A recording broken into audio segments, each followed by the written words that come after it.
उत्तर प्रदेश के लोग आपके साथ हैं, मध्य प्रदेश के लोग आपके साथ हैं। 140 करोड़ लोग मिलके इस अध्यादेश का विरोध करेंगे, जनतंत्र को बचाएंगे दोस्तों।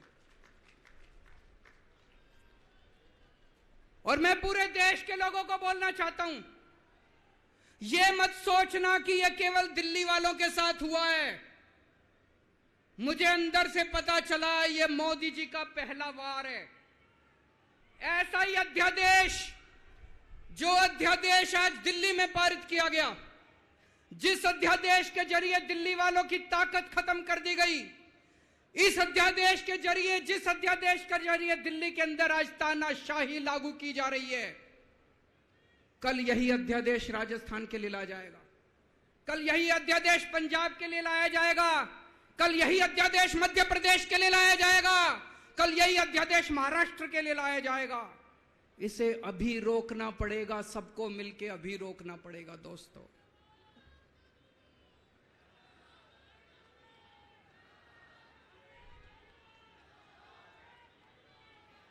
मोदी जी दिल्ली वालों के पीछे क्यों पड़े हैं? दिल्ली वालों के पीछे क्यों पड़े हैं मोदी जी? 2015 में दिल्ली के लोगों ने 7 एमपी की सीट मोदी जी को जिता दी, मोदी जी को प्रधानमंत्री बनाया और मोदी जी को कहा आप देश संभालो। और दिल्ली में 70 में से 3 सीट बीजेपी को दी, 3 सीट, 67 सीट आम आदमी पार्टी को दी। और दिल्ली के लोगों ने कहा केजरीवाल जी आप दिल्ली संभालो। बीजेपी को 3 सीट देने का क्या मतलब?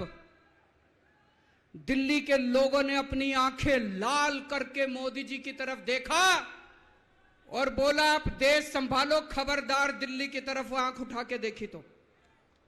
बोला कि नहीं बोला? 2020 में फिर से दिल्ली के लोगों ने 7 एमपी की सीट मोदी जी को दी, बोले आप देश संभालो। आम आदमी पार्टी को 70 में से 62 सीट दी, बोले केजरीवाल जी आप दिल्ली संभालो। फिर से दिल्ली के लोगों ने आंखें लाल करके मोदी जी को कहा आप देश संभालो, दिल्ली की तरफ आंख उठा के मत देखना। लेकिन प्रधानमंत्री जी से देश तो संभल नहीं रहा, देश का तो बेड़ा गर्क कर दिया। रोज उठते हैं और दिल्ली वालों के काम रोक देते हैं, रोज उठते हैं और दिल्ली वालों के काम। मैं स्कूल बनवाता हूं, मोदी जी कहते हैं मैं तेरे स्कूल नहीं बनने दूंगा। मैं अस्पताल बनवाता हूं, मोदी जी कहते हैं तेरे अस्पताल नहीं बनने दूंगा। मैं मोहल्ला क्लिनिक बनाता हूं, मेरे मोहल्ला क्लिनिक तोड़वा दिए मोदी जी ने। पिछले साल प्रधानमंत्री जी ने दिल्ली के अस्पतालों में दवाइयां बंद करा दी। मैं सीसीटीवी कैमरे लगवाता हूं, प्रधानमंत्री जी एलजी को कह के सीसीटीवी कैमरे नहीं लगने देते। पिछले साल मोहल्ला क्लिनिक के अंदर इन्होंने गरीबों के टेस्ट बंद करवा दिए दोस्तों। मैंने दिल्ली के लोगों के लिए योगा क्लासेस शुरू की, प्रधानमंत्री जी ने योगा क्लासेस बंद करवा दी। प्रधानमंत्री जी से मैं कहना चाहता हूं आप देश संभालो ना, आपसे देश तो संभल नहीं रहा। देश का बेड़ा गर्क कर दिया आपने। चारों तरफ इतनी महंगाई हो रही है, पेट्रोल 100 रुपए लीटर पहुंच गया, डीजल 90 रुपए लीटर पहुंच गया, दूध महंगा हो गया, सब्जियां महंगी हो गई, एलपीजी का सिलेंडर 1000 रुपए के ऊपर हो गया। इनको समझ ही नहीं आ रहा महंगाई कैसे, इनको चौथी पास राजा को समझ ही नहीं आ रहा कि देश कैसे संभाले। एक दिन कहते हैं 2000 का नोट आएगा, 5 साल बाद कहते हैं 2000 का नोट जाएगा। अरे इनको समझ ही नहीं है। आप लोगों ने कोई समझदार प्रधानमंत्री बनाया होता, कम से कम ये तो बता देगा 2000 का नोट आएगा कि जाएगा। चारों तरफ बेरोजगारी फैली हुई है, इनको समझ ही नहीं आ रहा बेरोजगारी कैसे दूर करें।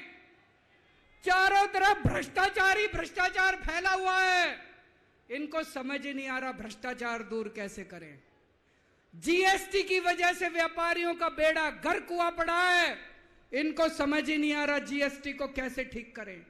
पूरे देश का रेलवे में, मेरी आप लोगों से गुजारिश है, एक टेस्ट करके देखना। कोई second class AC, third AC, second class की टिकट खरीद लेना, सेकंड क्लास स्लीपर की। एक बारी रेल में जाके देखो इन्होंने रेलवे का क्या हाल कर दिया। पूरी रेलवे का बेड़ा गर्क कर दिया। अच्छा खासा चलता हुआ रेलवे इन्होंने बेड़ा गर्क कर दिया इन लोगों ने। 2002 में प्रधानमंत्री जी गुजरात के मुख्यमंत्री बने। 12 साल गुजरात के मुख्यमंत्री रहे। पिछले 9 साल से देश के प्रधानमंत्री हैं। 21 साल हो गए मोदी जी को राज करते करते, 21 साल। 2015 में मैं दिल्ली का मुख्यमंत्री बना। मेरे को 8 साल हो गए दिल्ली पे राज करते करते। आज मैं चैलेंज करता हूं और देश की जनता को अपील करता हूं, मोदी जी के 21 साल, मेरे 8 साल, दोनों के देख लो किसने ज्यादा काम किया। केजरीवाल ने ज्यादा काम करा। केजरीवाल ने 8 साल में ज्यादा काम करा कि मोदी जी ने 21 साल में ज्यादा काम करा। अरे इनसे काम तो होता नहीं है। देश के अंदर जो अच्छा काम करता है उसको रोकने की कोशिश करते हैं। ये आज दिल्ली के सारे अच्छे काम रोकना चाहते हैं। मोदी जी के पास तो फुल पावर थी 21 साल। मेरे को तो इन्होंने काम भी नहीं करने दिए, हर काम में टांग अड़ाया। फिर भी मेरे 8 साल उठा के देख लो, कितने स्कूल बनवा दिए, कितने अस्पताल बनवा दिए, लोगों का इलाज मुफ्त कर दिया, लोगों के बच्चों को पढ़ाई दे रहे हैं अच्छी, बिजली मुफ्त कर दी। मैंने बिजली मुफ्त करी। मोदी जी कह रहे हैं फ्री की रेवड़ी बांट रहा है। अरे गरीबों के हाथ में अगर 4 रेवड़ी रख दी तो कौन सा बुरा हो गया। मोदी जी आपने तो रेवड़ी नहीं, पूरा का पूरा रेवड़ा उठा के अपने दोस्त को दे दिया। पूरा का पूरा देश उठा के अपने दोस्त को दे दिया। पूरा की पूरी केंद्र सरकार उठा के अपने दोस्त को फ्री में दे दी। मैंने तो 4 रेवड़ी रखी थी एक एक हाथ में, गरीबों के हाथ में। आपने तो रेवड़ा ही उठा के दे दिया सारा का सारा। अब लोग प्रधानमंत्री जी से पूछने लगे हैं कि केजरीवाल ने इतने स्कूल बना दिया, आपने क्या किया। उनके पास कोई जवाब नहीं है। अभी पिछले साल मैं गुजरात का चुनाव लड़ने गया। वहां पे हर आदमी, गुजरात के हर आदमी के मुंह पे था, अरविंद जी आपने स्कूल इतने अच्छे कर दिए, आपने दिल्ली में स्कूल बच्चों की शिक्षा इतनी अच्छी कर दी। तो एक दिन प्रधानमंत्री जी ने सोचा कि मैं भी जाके स्कूल में फोटो खिंचवाऊंगा। पूरे गुजरात में ढूंढने से उनको एक स्कूल नहीं मिला जिसमें मोदी जी फोटो खिंचवा ले। एक स्कूल, 30 साल से गुजरात में बीजेपी की सरकार है, एक स्कूल नहीं मिला। इनको एक स्टूडियो के अंदर टेंट लगा के एक क्लास, फर्जी क्लास बनानी पड़ी। 10 बच्चे बुलाए, डेस्क लगाए, वहां पे मोदी जी एक बच्चे के साथ बैठे और उन्होंने फोटो खिंचवाई। अब लोग प्रधानमंत्री जी से पूछने लगे कि केजरीवाल ने इतना काम कर दिया, आपका काम कहां है। तो अब मोदी जी ने तय किया मैं केजरीवाल को काम नहीं करने दूंगा। उन्होंने मनीष सिसोदिया को उठा के जेल में डाल दिया। उनको लगा मनीष सिसोदिया को जेल में डालने से शिक्षा के काम रुक जाएंगे। उन्होंने सतिंदर जैन को उठा के जेल में डाल दिया। उनको लगा सतिंदर जैन को जेल में डालने से मोहल्ला क्लिनिक बंद हो जाएंगे, अस्पताल बंद हो जाएंगे। मैं प्रधानमंत्री जी को बोलना चाहता हूं, हमारे पास एक मनीष सिसोदिया नहीं है, हमारे पास 100 मनीष सिसोदिया हैं। हमारे पास एक सतिंदर जैन नहीं है, हमारे पास 100 सतिंदर जैन है। आप एक को जेल में डालोगे, हमारा दूसरा आ जाएगा काम करने के लिए। काम नहीं रुकेगा दोस्त। जब इनको जेल में डालने से काम नहीं चला तो अब ये ऑर्डिनेंस लेके आए हैं और ऑर्डिनेंस से ये सारा काम रोकना चाहते हैं। दोस्तों, आज दिल्ली के लोग मुसीबत में हैं। दिल्ली के लोगों के ऊपर यह अध्यादेश थोपा जा रहा है। आपने पिछली बार 7 MP को वोट दिया था, कहां है वो सातों के सातों? अपने घर में दुबक के बैठे हैं। वो बीजेपी के गुलाम है, वो आपके नहीं है, आपके सगे नहीं है, वो बीजेपी के गुलाम है। आपको कल को मुसीबत आती है तो केवल आपका बेटा, आपका भाई केजरीवाल आपके साथ खड़ा है, वो कभी खड़े नहीं होंगे दोस्तों।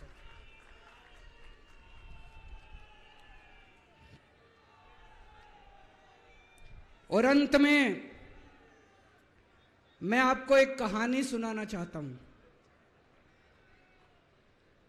चौथी पास राजा, किस किसने सुनी है ये कहानी? इस कहानी का महात्म्य है कि इस कहानी को जितनी बार सुनोगे, जितनी बार सुनाओगे, उतनी भगवान की कृपा आपके परिवार के ऊपर बरसेगी। इस कहानी का जितना प्रचार प्रसार करोगे, उतना देश की तरक्की होगी, उतना समाज की तरक्की होगी। तो जिन लोगों ने कहानी सुनी है वो भी बड़े ध्यान से दोबारा सुनना, अच्छे से सुनना और इसका खूब प्रचार प्रसार करना। ये कहानी एक राजा की है, एक चौथी पास राजा की कहानी है, एक अहंकारी राजा की कहानी है, एक भ्रष्टाचारी राजा की कहानी है। आप लोगों ने राजा और रानी की कई कहानियां सुनी होंगी। इस कहानी में राजा तो है, रानी नहीं है।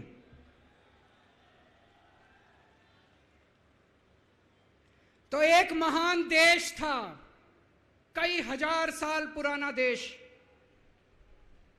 उस देश के एक गांव में एक बच्चा पैदा हुआ, बहुत गरीब घर में एक बच्चा पैदा हुआ। तो जैसे गांव के अंदर बच्चा पैदा होने पे ज्योतिषी आते हैं, ज्योतिषी आके बच्चे का भविष्य बताते हैं, ऐसे गांव का ज्योतिषी आया, उसने बच्चे की कुंडली देखी और बच्चे की मां को बोला कि माई, तेरा बेटा बड़ा होके बहुत बड़ा सम्राट बनेगा। माई को समझ नहीं आया, मैं इतनी गरीब, मेरा परिवार इतना गरीब, मेरा बेटा सम्राट कैसे बनेगा। खैर बच्चा धीरे धीरे बड़ा होने लगा। गांव के सरकारी स्कूल में उसका एडमिशन करा दिया। उसका पढ़ने लिखने में मन नहीं लगता था। पढ़ते पढ़ते, क्लास करते करते चौथी में आके उसने नाम कटवा लिया। उसका पढ़ाई लिखाई में मन नहीं लगता था। बगल में, गांव के बगल में एक रेलवे स्टेशन था। घर में बहुत गरीबी थी। वो बच्चा वहां स्टेशन पे जाके चाय बेचने लगा।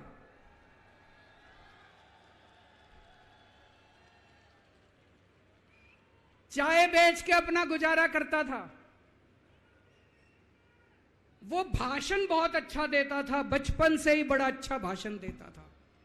गांव के लड़कों को इकट्ठा कर लेता और भाषण देना चालू करता। धीरे धीरे आसपास के गांव में फैल गया कि यह बच्चा भाषण बड़े अच्छे देता है। आसपास के लड़के भी इकट्ठे हो गए और जो मर्जी टॉपिक हो भाषण देना चालू कर देता था और रुकता ही नहीं था, घंटों घंटों तक भाषण देता रहता था। बच्चा बड़ा हुआ। ज्योतिषी ने कहा था बड़ा होके बच्चा उस महान देश का सम्राट बन गया। लेकिन राजा तो अनपढ़ था, उसे तो कुछ आता नहीं था। अफसर आते, उस अनपढ़ राजा से जहां मर्जी साइन करा लेते, जहां मर्जी जो मर्जी साइन करा लेते। वो राजा अनपढ़ था, उसे लगता था मैं अगर अफसरों से पूछूंगा तो मेरी कमजोरी सबके सामने प्रकट हो जाएगी। अफसरों को लगेगा मेरे को कुछ आता नहीं है। अफसर जो मर्जी लेके आते थे वहां साइन कर देता था। वो धीरे धीरे पूरे देश के अंदर फैल गया कि राजा अनपढ़ है, राजा अनपढ़ है। राजा को बड़ा बुरा लगने लगा। तो राजा ने कहीं से एक फर्जी डिग्री का जुगाड़ कर लिया। एक फर्जी डिग्री का जुगाड़ कर लिया, एमए की डिग्री का। और राजा बोला मैं एमए हूं। पर सच्चाई तो पूरे देश को पता थी, राजा तो अनपढ़ था। धीरे धीरे राजा अहंकारी भी होता गया, अहंकारी राजा और ऊपर से अनपढ़। जो मर्जी उस राजा के पास जाता और राजा से कुछ भी पास करा के ले आता। एक बार कुछ लोग गए, राजा को बोले जी नोटबंदी कर दो, नोटबंदी करने से भ्रष्टाचार खत्म हो जाएगा, आतंकवाद खत्म हो जाएगा। राजा को कुछ समझ नहीं आया, राजा की खूब चमची मारी उन्होंने। राजा ने एक दिन शाम को टीवी पे आके 8 बजे नोटबंदी कर दी। पूरे देश का बेड़ा गर्क हो गया दोस्तों। लंबी लंबी बैंकों के सामने लाइनें लग गई, कई लोग मर गए, दुकानें बंद हो गई, रोजगार बंद हो गए, बड़ी बड़ी इंडस्ट्री बंद हो गई, पूरे देश का बेड़ा गर्क हो गया। फिर एक दिन कोई आके बोला जी 2000 का नोट ले आओ। राजा 2000 का नोट ले आया।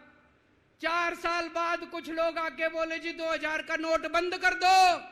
राजा ने 2000 का नोट बंद कर दिया। राजा को अक्ल तो थी नहीं, बेवकूफ था, अनपढ़ था। कभी 2000 का नोट चालू करता था, कभी 2000 का नोट बंद करता था। एक बार कुछ लोग आके बोले जी ये किसानों के कानून बना दो, इस कानून से किसानों का भला होगा। राजा ने कानून बना दिए, पूरे देश के किसान सड़कों पे उतर आए। 750 किसान मर गए आंदोलन में, और 1 साल के बाद राजा को वो तीनों कानून वापस लेने पड़े। एक बार उस देश के अंदर बहुत बड़ी महामारी फैल गई, चारों तरफ महामारी फैल गई, लोग मरने लगे। किसने आके बोला जी थाली बजवाओ तो देश ठीक हो जाएगा। तो राजा ने पूरे देश में थाली और चम्मच बजवा दिए। महामारी तो नहीं बची, महामारी तो फैली रही। किसी ने आके कहा जी डॉक्टरों की जरूरत पड़ेगी, दवाइयों की जरूरत पड़ेगी, इंजेक्शन की जरूरत पड़ेगी, तब महामारी रुकेगी। राजा अपने दोस्तों का बड़ा ख्याल रखता था। उसके दोस्त थे। एक दोस्त ने 10,000 करोड़ रुपए चोरी कर लिए, राजा ने उसको देश से भगा दिया। दूसरे दोस्त ने 20,000 करोड़ चोरी कर लिए, राजा ने उसको भी देश से भगा दिया। पर एक दोस्त ऐसा था जिससे राजा की ज्यादा ही दोस्ती थी। कौन था? उसको उन्होंने सारे एयरपोर्ट बेच दिए, सारे जहाज बेच दिए, सारे सी पोर्ट बेच दिए, उन्होंने आसमान बेच दिया, जमीन बेच दी राजा ने, खदानें बेच दी। उस दोस्त पे राजा मेहरबान था। राजा का एक और दोस्त था। वो दोस्त इतना गंदा था कि उसने कुछ अंतरराष्ट्रीय खिलाड़ी महिलाओं के साथ बदतमीजी करी, लेकिन राजा ने दोस्ती नहीं छोड़ी। मजाल जो उस दोस्त के ऊपर कोई आंच आ जाए, राजा उस दोस्त के साथ खड़ा रहा, लेकिन उसने खिलाड़ियों का सुना। राजा का एक और दोस्त था। उस दोस्त ने किसानों के ऊपर गाड़ी चढ़ा दी, रौंद दिया, कुचल दिया किसानों को। राजा ने अपनी दोस्ती नहीं छोड़ी। इस बात पे तो दाद देनी पड़ेगी कि राजा दोस्तबाज था, 1 नंबर का दोस्तबाज था। चारों तरफ अत्याचार हो गया, चारों तरफ देश के अंदर इनके अपने लोग जो थे वो बलात्कार करने लगे, गलत काम करने लगे, हाहाकार मच गया। जो राजा के खिलाफ बोलता, राजा उसको पकड़ के जेल में डाल देता। एक दिन एक पत्रकार ने कार्टून बना दिया राजा के खिलाफ, उस पत्रकार को उठा के जेल में डाल दिया। एक दिन एक किसी पत्रकार ने उनके खिलाफ कुछ लिख दिया, उसको पकड़ के जेल में डाल दिया। जो राजा के खिलाफ बोले उसका बेड़ा गर्क। कोई जज अगर उस राजा के खिलाफ ऑर्डर करता था, राजा उसको बख्शता नहीं था। चारों तरफ अत्याचार, महंगाई, बेरोजगारी। ऊपर आसमान में देवता ये सब देख रहे थे कि पृथ्वी के ऊपर कितना घनघोर अत्याचार हो रहा है। सारे देवता इकट्ठे हुए, देवताओं ने मीटिंग करी, सारे देवता मिलकर शिवजी महाराज जी के पास गए और कहा, महाराज कुछ करो, पृथ्वी के ऊपर अन्याय हो गया, अत्याचार हो गया, चारों तरफ बलात्कार, चारों तरफ हाहाकार मचा हुआ है, जनता परेशान हो रही है। पृथ्वी जी, शिवजी महाराज जी ने अपनी तीसरी आंख खोली और दोस्तों यहां प्रचंड पृथ्वी के ऊपर अजीब अजीब घटनाएं घटने लगी। उज्जैन के अंदर महाकाल की 6 सप्तऋषियों की बड़ी बड़ी 10 फुटा भारी भारी मूर्तियां थी। एक दिन बारिश और तूफान आया और 6 की 6 मूर्तियां टूट गई। लोगों ने कहा बड़ा अपशकुन हो रहा है, बड़ा अपशकुन हो रहा है। एक दिन एक ट्रेन एक्सीडेंट हो गया, 250 से ज्यादा लोगों की मौत हो गई। लोगों ने कहा बड़ा अपशकुन हो रहा है। और एक दिन घनघोर बारिश आई, तूफान आया, ऊपर से आकाशवाणी हुई, सारे देश की जनता को भगवान ने कहा कि आप महान देश के लोग हो, क्या कर रहे हो, उठो, खड़े हो जाओ और इस अहंकारी राजा के खिलाफ सब लोग मिलकर आवाज उठाओ। भगवान आपके साथ है।